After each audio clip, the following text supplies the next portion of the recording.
Good morning, Courageous Church, family members old and new. We're so glad that you're here with us today.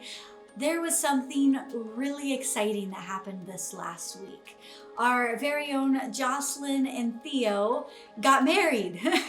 And man, they have had quite an amazing journey. Jocelyn served in the Peace Corps and she met Theo in Rwanda. Lived there for a season of her life and got to know him, and they fell in love. They got engaged, and Jocelyn came to move into Seattle at that time, and COVID. So they spent their entire engagement nearly apart. They had to call each other at weird times of the day with spotty cell phone reception to talk to each other because they were on other sides of the world. They had to walk through legal processes to work on making it so that Theo could come to America so we could get a visa and live here with her. And it's been months with travel restrictions in place, and they've had to walk through so much together. And they've had to have a lot of commitment to get to the point where they could get married. It would have been far easier for them not to do all that they did. Imagine how different their story would have been if Jocelyn met Theo, they told each other they loved each other, then Jocelyn moved to Seattle, and that was it. They never took any action to move towards marriage. They never took on a mountain of work that needed to be done to sustain their relationship, to build their relationship, to get to be together again in person. If they would have just let things end right then and there, that wouldn't have been love, right? Because love takes action. Love without action is dead. But Jocelyn and Theo loved each other enough that they were willing to take the difficult action necessary in order to begin their life together as a married couple, united and made one before God. Now today I want to talk to you about true love that takes action. Because yes, love can look like romantic love where you get bonded together in this way, but we're called to love everyone, right? There's different kinds of love, but every type of love for your neighbor, love for your family, love for a spouse, every type of love that there is requires action. And when we truly have faith in God, His work within our hearts produces the kind of love, the kind of true love that is shown by our actions. But today we're going to be studying Luke chapter 10, verse 25 through 37. And it starts like this. It says, "One day an expert in religious law stood up to test Jesus by asking him this question. 'Teacher, what should I do to inherit eternal life?'" Now, he wasn't asking this question out of genuine desire to understand what eternal life looked like and what he needed to do to get there. It says that he was an expert and that his motive was to test Jesus. You know, experts in our world today often have this air where they put themselves in the place where they believe they are worthy to test and to judge God. So this was true then and it's true now. You look at this man, an expert in the law, who was speaking to the one who created the law. He's an expert in the law and he's trying to trick and to trap and to test Jesus. And this happened throughout Jesus's ministry where different experts would come and they'd try to mess Jesus up, try to trip him, try to get him to show where he was wrong, where he was in on his defense. The thing is that Jesus responds in compassion and understanding. He doesn't get angry because people question him. because people test him, even because they're putting themselves in a place of authority over him, like they believe they are the judge. And we've all done this at times. I've done this at the time. God, why did you let that happen? I think I'm in the right and you're in the wrong. And even though that's way out of line, God responds with gentleness. He responds with love, and he responds in a way that's approachable. Jesus answered him. He replied, "What does the law of Moses say? How do you read it?" He didn't say, "I know you're just trying to test me, like, get out of here. What are you doing? Do you see that I'm actually trying to teach people who want to hear right now?" He didn't say that. He said, "What does the law of Moses say?" This was someone who studied the law, was a teacher of the law. What does the law say? How do you read it? The man answered, "You must love the Lord your God with all your heart, all your soul, all your strength, and all your mind, and love your neighbor as yourself." Right, Jesus told him. "Do this, and you will live." The man wanted to justify his actions, so he asked Jesus, "And who is my neighbor?" He tried to qualify the command of God here in order to justify himself and in order to find a loophole. He tried to say, okay, I know the Bible says love God and then love my neighbor. And Jesus said, okay, yes, do this. But that man was like trying to find a loophole, right? And we all do this sometimes, where he's like, well, who is my neighbor? Who do I have to love? And we can try to find loopholes out of the command of God in a lot of ways. So like forgiveness. Tim talked about forgiveness last week. You know, that's like saying, yes, we're supposed to forgive. I know God wants me to forgive, but this one person in my life just hurt me too much. Or generosity. Give generously. Like, yes, I'm supposed to be generous, but things are tight right now. Or, yes, we're supposed to be generous, but I already gave to someone like earlier this month or yesterday, so I'm not going to be generous with this other person. Or love. Like, love those who love you, right? Faith. Do not fear. These are things where it's easy to be like, yes, have faith. Do not fear. But what about when that really scary thing happens? It's easy to find a loophole to not trust God. Of like, I can trust God with these little things, but that one's just too big. That's what this man was doing here. He was saying, well, who is my neighbor? But Jesus, he starts by expanding that question, who is my neighbor, to include more than this man was including. But beyond that, he teaches us through a parable that he's about to show. He teaches us what it looks like to be a loving neighbor. So Jesus starts here. There's this reference to the greatest commandment, okay? Deuteronomy 6, verses 4 and 5 says, "Listen, O Israel, the Lord our God is one. And you must love the Lord your God with all your heart, all your soul, and with all your strength." And this was a command that people who would have been committed Jews would have repeated twice a day, in the morning and at night. This is a verse this man would have known very well. Jesus said, what does the law say? And he would have recited what he recited multiple times a day. And this is a command that Jesus said, he adds in the New Testament, he adds, and love your neighbor as yourself. And he says that the greatest commandment, all the commandments of God are summed up in these two.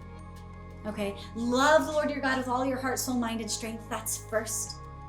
Love your neighbor as yourself. And all the commands of God can fall into those two. But true faith, truly having faith in God, produces the kind of love that takes action, right? This isn't just a nice feeling, like feel lovingly towards God. Feel lovingly towards your neighbor. True love takes action. And this man, when he was asking Jesus, well, who is my neighbor that I am to love? He certainly wouldn't have been thinking of anyone who wasn't Jewish. And we'll see in a minute here that Jesus is going to bring someone else into this story that's not a Jew. But we can see from the Pharisees' speech in the Gospels that they didn't even consider all Jews to be their brothers. They refer to fellow Jews, they refer to them as cursed by God. So Jesus hears this question. He knows this man's narrow understanding of who he considers to be his neighbor. He sees that this man's trying to test him, but sees the important lesson that can be learned here. And he answers this man with truth, with a parable, with one of those earthly stories with eternal meaning, that anyone who was listening that was truly looking for truth would be able to find it. So Jesus replied with a story. A Jewish man was traveling from Jerusalem down to Jericho, and he was attacked by bandits. They stripped him of his clothes, beat him, and left him half dead beside the road. Okay, so this man came down from Jerusalem, and everyone always came down from Jerusalem because it was 2,500 feet above sea level. From Jerusalem to Jericho, there would have been a 17-mile journey with 3,300 feet of decline because Jericho was about 800 feet below sea level. So there's this decline through mountainous and desertous terrain. Okay, there would have been a lot of rocks. It was fairly steep. And this was the kind of place in that day where thieves and robbers used to ambush people. It wasn't considered safe. People would often, most of the time, would travel in groups on roads like these because people would wait behind rocks and in areas for someone to be walking alone so that they could rob them. So that's what happens to this man. He's alone, he's robbed, he's beaten, and he's left half dead by the side of the road. Now, verse 31 says, by chance a priest came along, but when he saw the man lying there, he crossed to the other side of the road and passed him by. A temple assistant or a Levite walked over and looked at him lying there, but he also passed by on the other side. Okay, so priests and Levites both would have served in the temple. They were religious leaders. Priests were in charge of sacrifices. They had to go through extensive purification ceremonies. And by law, they weren't to come into contact with the dead or they were made unclean. Levites, similar, they were charged with leading in worship and assisting in the temple, and they had certain laws about being clean. Now, theirs weren't as strict as the priests, but they had rules to follow. And they weren't to spend time like with the dead. They were to remain clean and holy. So these men could have feared stopping on this dangerous road, or they could have feared being made unclean by breaking religious ceremony, okay, and the religious laws. They could have felt that they already did their religious duties if they were coming from the temple. And whatever the reason, though, they don't choose to love their neighbor in this moment. They choose to see a fellow Jewish man who should have been considered their brother. They see him half dead on the side of the road, and instead of loving him, instead of taking action, they go to the other side of the road and cross and go around him. So they were the ones that were to model what it looked like to love God, to love their fellow man. But they didn't. So we might not find ourselves in this extreme of an example. It's not often necessarily that we are walking down the road and we see someone half dead laying there. And I would hope that everyone here, if they saw that, would call 911, would help the person, right? But we can do this on a lesser scale.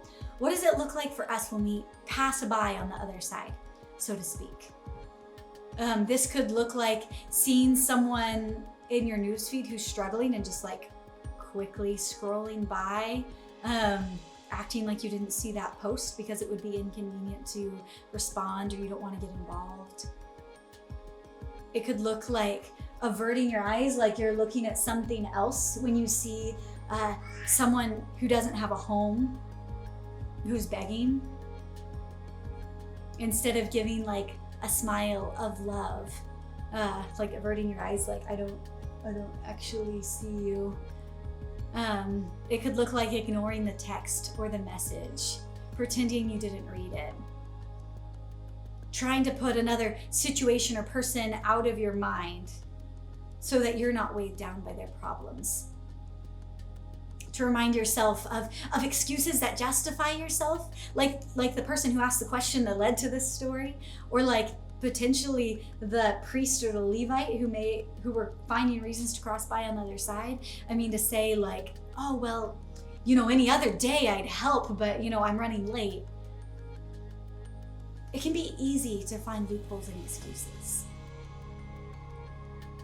And the priests and Levites' actions showed that they didn't have love or faith, because true faith produces love that takes action, right?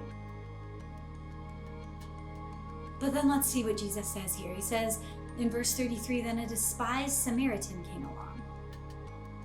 And when he saw the man, he felt compassion for him. Now, Jesus very intentionally chose someone in this story who was viewed and treated as an outsider, someone who was hated. And he took this person, who the Jewish people would have avoided at all costs, and they made this Samaritan man. He made this Samaritan man the hero of this story, made him the example worth following. Even though he's talking to a Jewish teacher of the law who should have been a leader, he's like, this is the man who showed what it looked like to be a neighbor. Now, he's showing here very clearly to the Jewish people that who your neighbor is not dependent on nationality, on culture, on race. Who your neighbor is transcends lines that our world puts in place. It transcends lines of education, of economics, of personal or family history. This was a Samaritan man, and the Samaritans were hated by the Jews in this day. They had tension going both ways, but he's specifically speaking to Jews right now. And the Samaritans were hated by the Jews of this day. You see, and to give you a little history lesson here, a little Bible lesson here, to give you greater context for some of the dynamic going on in the New Testament. In 1 Kings chapter 12, there's the United Kingdom of Israel, and it's made up of 12 tribes, which came from Jacob's 12 sons, okay? Now, the upper 10 tribes, if you look at a map geographically, the upper 10 tribes were often referred to as Israel or Ephraim. But after the capital city was built, later on, it became known as Samaria. In 722 BC, the upper 10 tribes fell to the Assyrians, and all the leading citizens were led into captivity in Assyria. And other people were brought in to live in those nations. Okay, so intermarriage happened. The lower two tribes, which was often known as Judea, which is where the term Jew came from. Okay, the lower two tribes made up Judea, or the southern kingdom.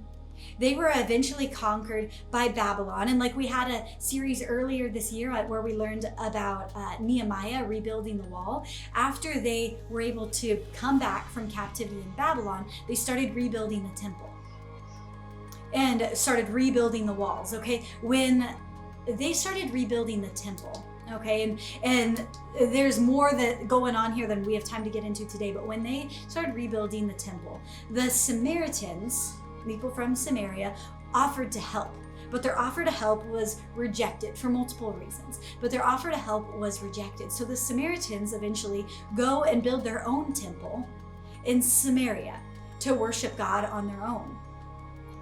Okay. But then in 128 BC, the Jews actually destroyed the Samaritan temple. John 8:48 shows us that Jews actually viewed Samaritans as equal to those who were filled with demons. They hated them. They saw them as unclean. They saw them as racial half-breeds because they were intermarried, where the lower tribes had tried to stay racially like just the Jews. So they saw them as like racial half-breeds, as inferior. They say to Jesus at one point, they say that he's like a Samaritan or a person filled with demons. Like they're like equating these, okay? They really hated the Samaritans. And we see similarly the woman at the well, like when Jesus goes out of his way to meet this woman and show that he loves the Samaritan people, he goes out of his way, meets this woman, and when he speaks to her, her response is, "Why are you talking to me?" Because a Jewish man would never have spoken to a Jewish woman in that day. Okay, so this is the racial and cultural tension that Jesus is speaking into, and he's talking to a Jewish religious leader here when he says a Samaritan man comes along and has compassion. He's showing that the Samaritan man had that true faith and true love. Continuing in verse 34, it says, going over to him, the Samaritan soothed his wounds with olive oil and wine and bandaged them. He put the man on his own donkey and took him to an inn where he took care of him. The next day he handed the innkeeper 2 silver coins, telling him, "Take care of this man. If his bill runs higher than this, I'll pay you the next time I'm here." Now Jesus says, "Now which of these 3 would you say was a neighbor to the man who was attacked by bandits?" Jesus asked. The man replied, "The one who showed him mercy." Then Jesus said, "Yes, now go and do the same." This is what love looks like. And I commend the man here for answering Jesus honestly here, for saying, yeah, like, the one who showed him mercy was the true neighbor. I think this shows like a humility that wasn't there at the beginning of this story. But then Jesus tells him, go and do the same. It requires action. So Samaritan man gives equivalent of 2 days' wages. He gives wine, olive oil, gives use of his donkey, offers to pay more if necessary. He has compassion and he expects nothing in return. That's what love looks like. Being willing to give, to be willing to sacrifice, to go out of his way. He was on his way to somewhere, like he was on this road. He had other plans. But he stopped to care for someone in need. He was willing to give of his resources, was willing to truly have compassion, allow the man's need to affect his heart. But I love here how Jesus flips the man's question. The man asked, well, who is my neighbor? But by the end of the story, the question Jesus asks him in return is, which man was a neighbor? The question is not, who do I have to love? The question is, am I loving? Because the one who would have been seen as not being their neighbor at all ended up being the good neighbor that took action. He ended up being the one who was loving. So for us, what does it look like to be a good neighbor? Yes, ask yourself the question, who is my neighbor? But you know the answer is not going to exclude anyone. Is there anyone who you're unwilling to be a neighbor to? Are you a good neighbor? Are you loving? Do you have the kind of faith that produces love, that takes action to love others, even those who are different than you? You see, the hero in the story is a Samaritan, the one we're called to be like. That means, at times we're called to love even when we're counted out. Even when people might hate us. when people look down on us, even if you're misunderstood. If you're the one that people look at as like the cultural outcast in moments for the way that you love, you're called to be like that Samaritan. To radically love. This Jewish man wouldn't have wanted, likely before getting beaten, wouldn't have wanted to even get anywhere near this Samaritan, yet the Samaritan cared for him. What does it look like to radically give in that way? To radically love in that way? To radically share your faith in that way, even with someone who, if they weren't in a place of need, probably wouldn't have even wanted to spend time with you or talk to you. We see another Samaritan, we see the woman at the well who I referenced, like she in her society, even among the Samaritans, okay, she was condemned, looked down on because she had been divorced and remarried and was living with another man. Like she was looked down on as the lowest of the low in her society. She was the rejected one. But we see what Jesus does. He finds this woman who was rejected and uses her as a leader, as the person to carry the gospel, carry the news of Jesus that would mean their freedom and their healing to those who had hated her, who had rejected her. How can we love with that kind of courage?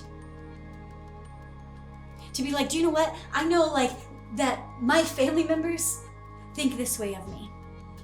Or I know, like, if I were to boldly love in this way, there are some people who would reject me. If I was open about my faith, there are coworkers who wouldn't want to be my friend anymore. How can we have courageous love? Take a risk. See that person that you don't even know. See the stranger struggling, the mom trying to get her groceries in the car with like dealing with multiple children.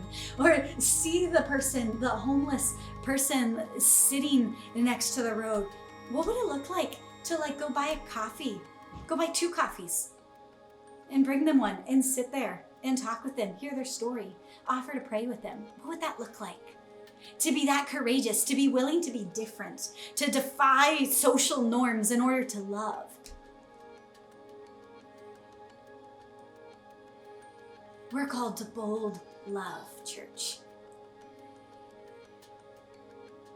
And I'm honored to boldly love alongside you. My challenge for you this week, when you're going about, is to ask the question that Jesus prompted us to ask. Am I a good neighbor? Am I loving? Church, we are called to courageously and boldly love together. This week, I want to challenge you to defy those social norms in the name of love. Get uncomfortable, step outside your comfort zone. Ask God for an opportunity to really love someone with your actions. And when He shows you the idea, do it. And we want to hear your stories. We want to know, tell your community group leader, send us a message. Tell us, what did you do to love someone this week, to take action, to really love someone? Send that text, make that phone call, take that action. I'm praying for you. I am proud of you. And I love each and every one of you. Let's go love our city together.